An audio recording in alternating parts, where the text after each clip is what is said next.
ഈ ചടങ്ങ് ധന്യമാക്കാനും മനോഹരമാക്കാനും എത്തിച്ചേർന്ന ശ്രീ ശ്രീകുമാരൻ തമ്പി ചേട്ടൻ, പ്രിയങ്കരനായ ശ്രീ മോഹൻലാൽ, പ്രിയപ്പെട്ട അംബ്രോസ് പിതാവ്, പ്രിയങ്കരനായ ശ്രീ ദൽബാലൻ, എന്നും പറവൂരിൻ്റെ കാര്യങ്ങൾക്ക് വേണ്ടി എന്നോടൊപ്പം എപ്പോഴും മുൻപന്തിയിൽ നിന്നിട്ടുള്ള പ്രിയങ്കരനായ ശ്രീ എസ് ശർമ്മ, ശ്രീ സലീം കുമാർ, ഞാൻ തെരഞ്ഞെടുപ്പിൽ മത്സരിപ്പിക്കുമ്പോൾ എല്ലാ കാലത്തും 4 നൂറ്റാണ്ട് കാലമായി എൻ്റെ കൂടെയുണ്ട്.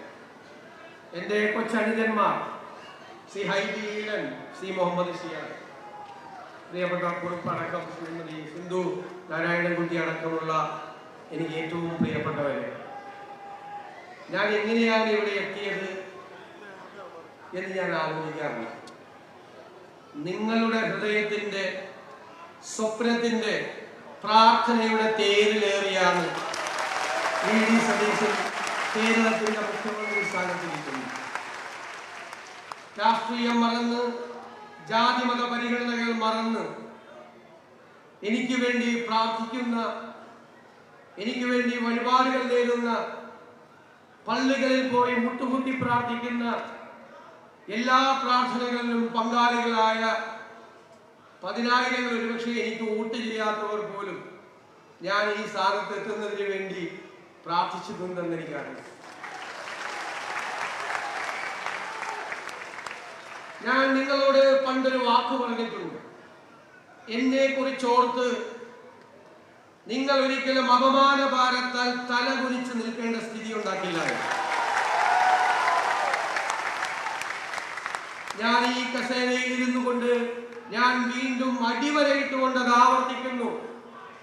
ഒരു പറവൂരുകാരനും അപമാനഭാരത്താൽ തല കുനിച്ചു നിൽക്കേണ്ട ഒരു കാര്യവും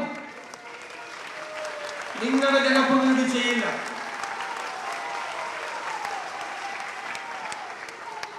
കേരളത്തിൽ ബഹുമാനായ ശ്രീ മോഹൻലാൽ, ഞാൻ അദ്ദേഹത്തിന്റെ പ്രസംഗത്തിന്റെ ഓരോ വരികളും ശ്രദ്ധിക്കുകയാണ്. അത് കേരളത്തിലെ മലയാളികളുടെ മുഴുവൻ പ്രതീകമായിട്ടാണ് അദ്ദേഹം സംസാരിച്ചത്. അതൊരു സ്വപ്നമാണ്. അത് കേരളത്തെ കുറിച്ചുള്ള സ്വപ്നമാണ്. ആ സ്വപ്നം യാഥാർത്ഥ്യമാക്കാൻ വേണ്ടിയിട്ടുള്ള കഠിനാധ്വാനത്തിന്റെ, അർപ്പണബോധത്തിന്റെ മണിക്കൂറുകളും നിമിഷങ്ങളുമായിരിക്കും ഇനി വരാനിരിക്കുന്നത്. നിങ്ങളുടെ ജനപ്രതിനിധി അധികാരത്തിന്റെ പത്രാസിന്റെ പുറകെ പോകില്ല. പാവപ്പെട്ടവനെയും പാർശ്വവൽക്കരിക്കപ്പെട്ടവനെയും ഹൃദയത്തോട് ചേർത്ത് നിർത്തുന്ന ഒരു സർക്കാരായിരിക്കും കേരളത്തിൽ ഉണ്ടാകുന്നത്.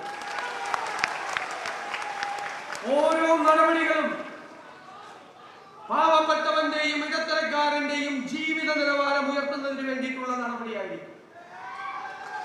നമ്മുടെ കേരളം മനോഹരമാണ്. ദൈവത്തിന്റെ സ്വന്തം നാടാണ്. അതിനെ ലോകത്തിന്റെ മുന്നിൽ ഷോക്കേസ് ചെയ്യുക എന്നത് നമ്മുടെ പ്രധാനപ്പെട്ട നടപടികളിൽ ഒന്നായിരിക്കും എന്ന് ഞാൻ ഉറപ്പു നൽകുന്നു. നമ്മുടെ ഈ മനോഹരമായ അറബിക്കടൽ, ഞാൻ പറഞ്ഞു നേരത്തെ, അദ്ദേഹം സിംഗപ്പൂരിനെ കുറിച്ചാണ് പറഞ്ഞത്. സിംഗപ്പൂരിന്റെ പ്രത്യേകത എന്താ? അതൊരു തുറമുഖ നഗരമാണ്. കേരളത്തെ ഒരു തുറമുഖ നഗരമാക്കി മാറ്റാനുള്ള കൃത്യമായ പദ്ധതികളുമായിട്ടാണ് ഈ സർക്കാർ നീക്കുന്നത്.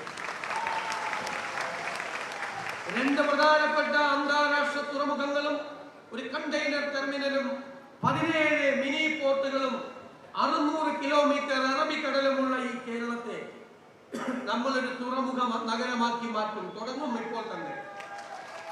4 അന്താരാഷ്ട്ര വിമാനത്താവളങ്ങളുള്ള കേരളം ഇന്ത്യയിൽ ഏറ്റവും കൂടുതൽ ഏവിയേഷൻ പ്രോജക്റ്റുകളുള്ള സംസ്ഥാനമാക്കി നമ്മൾ മാറ്റും. രസകരമായ ഒരു വരിയുണ്ട്, ഞാൻ പണ്ട് അസംബ്ലിയിൽ പറഞ്ഞിട്ടുണ്ട്. ഭരണകൂടങ്ങൾ നികുതി പിരിക്കുന്നത് പൂമ്പാറ്റ പൂവിൽ നിന്ന് തേൻ കുടിക്കുന്നത് പോലെ ആയിരിക്കണം.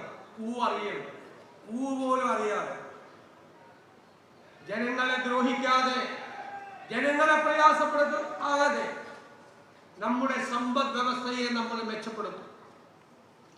നമുക്ക് ഒരുപാട് ലക്ഷ്യങ്ങളുണ്ട്. കേരളത്തിലെ ഏറ്റവും വലിയൊരു പദ്ധതി നമ്മൾ പ്രഖ്യാപിച്ചു. മുതിർന്ന പൗരന്മാർക്ക് പ്രത്യേകമായ മന്ത്രാലയം ഇന്ത്യയിൽ ആദ്യമായി ചെയ്യുന്നതാണ്.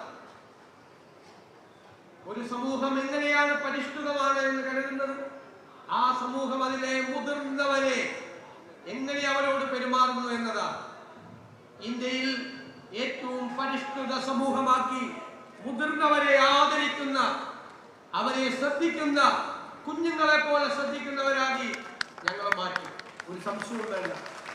വരാനിരിക്കുന്ന തലമുറകൾക്ക് പ്രതീക്ഷ നൽകുന്ന, സ്വപ്നങ്ങൾ ഉണ്ടാകുന്ന ഒരു കേരളം നമുക്കുണ്ടാക്കണം. ഒറ്റയ്ക്ക് കഴിയില്ല ഒന്നിനും. നമുക്ക് ടീമാവണം, ഒരു ടീം ബിൽഡ് ചെയ്യണം. കേരളത്തിൽ എല്ലാവരും ഒരുമിച്ച് നിന്നുകൊണ്ട്, എല്ലാവരെയും ചേർത്ത് പിടിച്ചുകൊണ്ട്, ഞാൻ എപ്പോഴും ആഗ്രഹിക്കുന്ന എൻ്റെ ഒരു കേരളമുണ്ട്. ജാതിമത ചിന്തകളില്ലാതെ എല്ലാവരും സാഹോദര്യത്തോടു കൂടി നിൽക്കുന്ന കേരളം. ഈ രാജ്യത്തോട് ഉറക്കെ വിളിച്ചു പറയാൻ പറ്റണം, എൻ്റെ കേരളം, നമ്മുടെ കേരളം മതേതര കേരളമാണ് എന്ന്.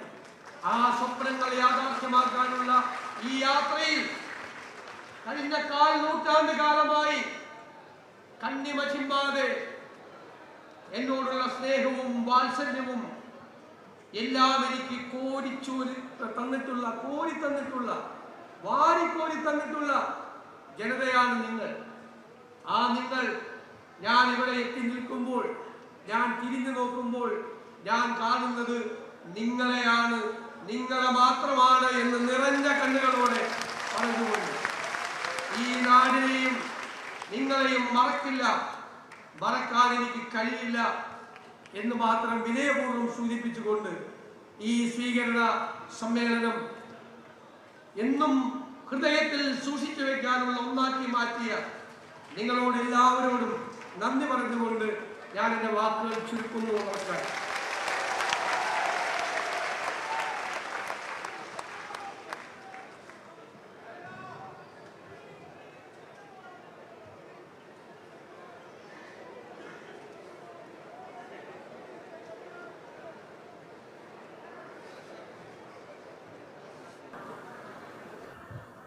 Transport welfare association north Paravur secretary Rafael K O, Gandhi peace foundation secretary doctor K Radhakrishnan Nair, Amriteshwari district coordinator Rajesh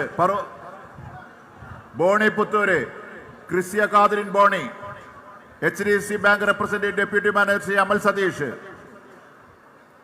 സംഘടനാ കാര്യദർശി ഹൈദരാബാദ് ഏകീകരണ യോഗം Valluvalli Rajagopal, employees and pensioners society limited state secretary KM George,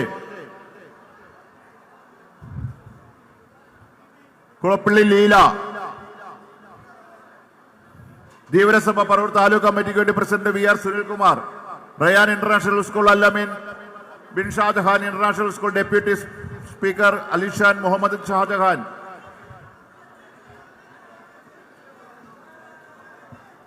VG Somanpillai, Sadhu Prabha Samajam Kundekkavu Ezhikkara secretary and president, Sreelakshmi Fisas engineering college Janvi, മത്സ്യത്തൊഴിലാളി കോൺഗ്രസ് പള്ളിപ്പുറം ബ്ലോക്ക് കോൺഗ്രസ് കമ്മിറ്റി, നാദിർ ഷാ, അയ്യമ്പള്ളി സർക്കാർ ആശുപത്രി ജനകീയ സംരക്ഷണ സമിതി, റിട്ടയർഡ് HM സമൂഹ സ്കൂൾ,